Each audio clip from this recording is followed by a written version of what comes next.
Hey horror fans, welcome to the first episode of Room 237 Presents Reslashed, the program where I take a classic horror film, its modern remake, and I compare them and more or less see which one did it better.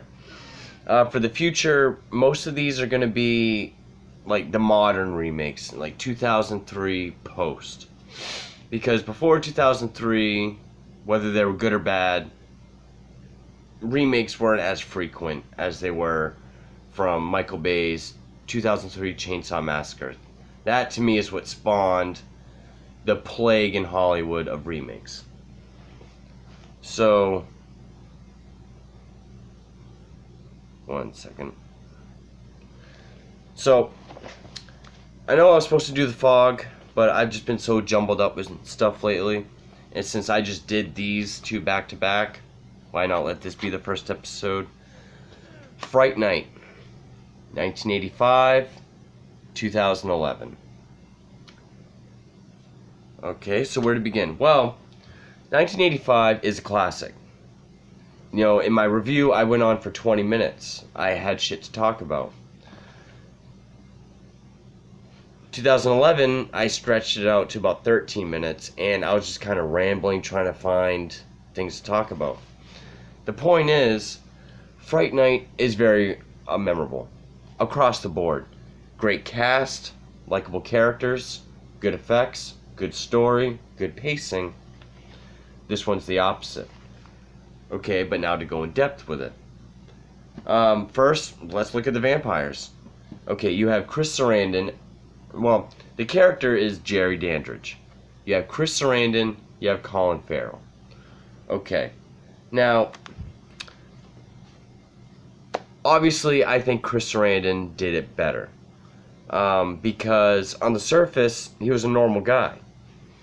You know, he was charming, he was charismatic, but also intimidating and threatening. Colin Farrell was pretty much just creepy from the get-go. Talking cryptic things about scents and, talking about Charlie's mom and his girlfriend right to him.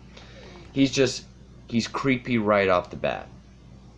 And to me it's creepier when you know they're a killer or a monster, vampire, or whatever, and they act normal and they blend in. To me, that's scarier and more effective.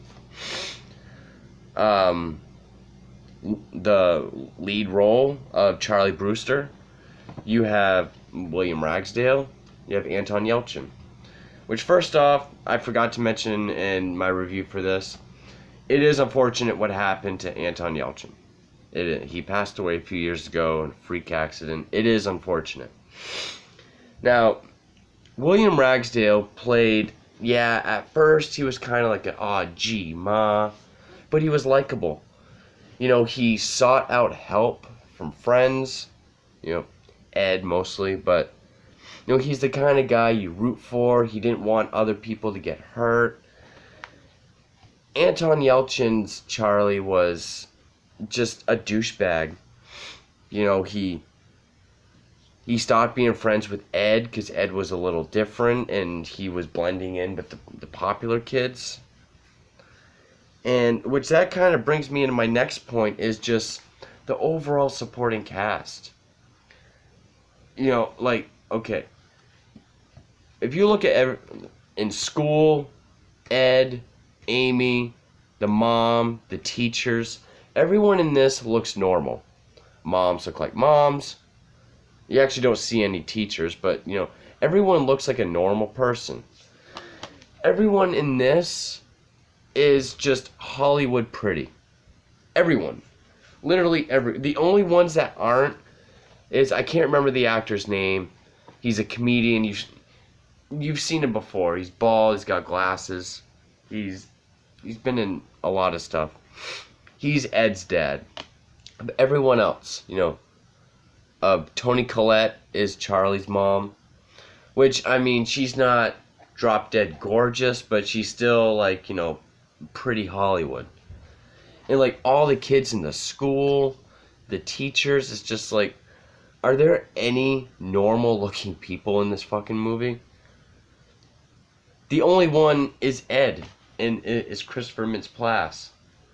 Which, to talk about Evil Ed, you have Stephen Jeffries, Christopher Mintz-Plasse. Now, I think they both did a good job.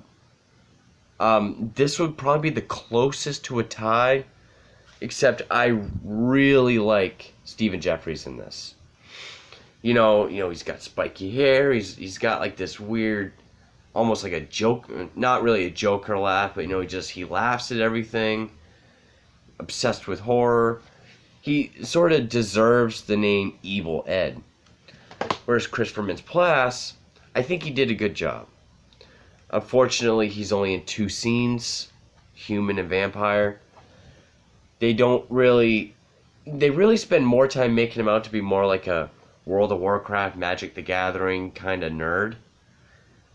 Yeah, you do feel more bad for him in this. I will give it that for how he's treated. But, he's way more memorable in this. Which also, the whole "you don't need to be afraid of me" scene, it was very quick in this. There was no tension. This one, the whole thing,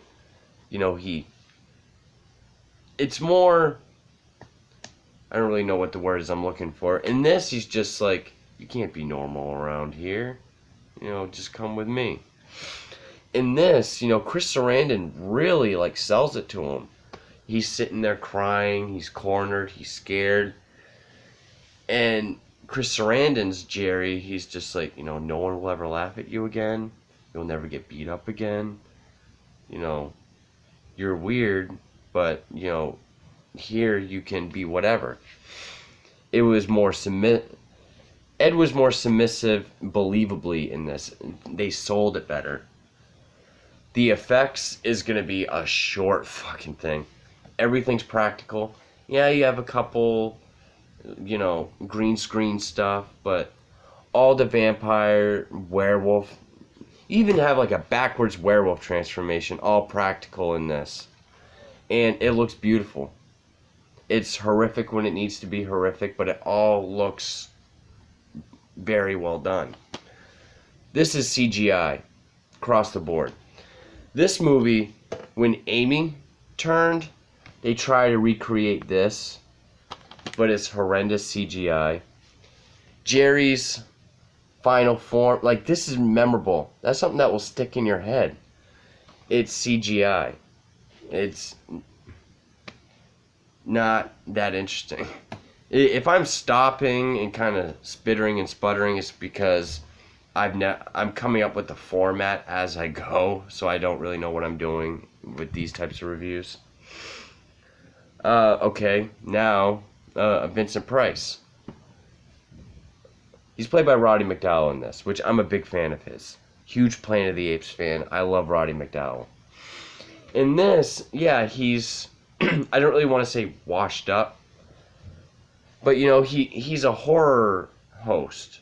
So he's sort of like a Vincent Price or Peter Cushing. He's known for movies as a vampire killer, so it makes sense. You actually get to see part of his program, kind of, how he sort of takes on that personality or that role in real life. Like when Ed and Amy go to get his help, he puts his robe on and he acts the part.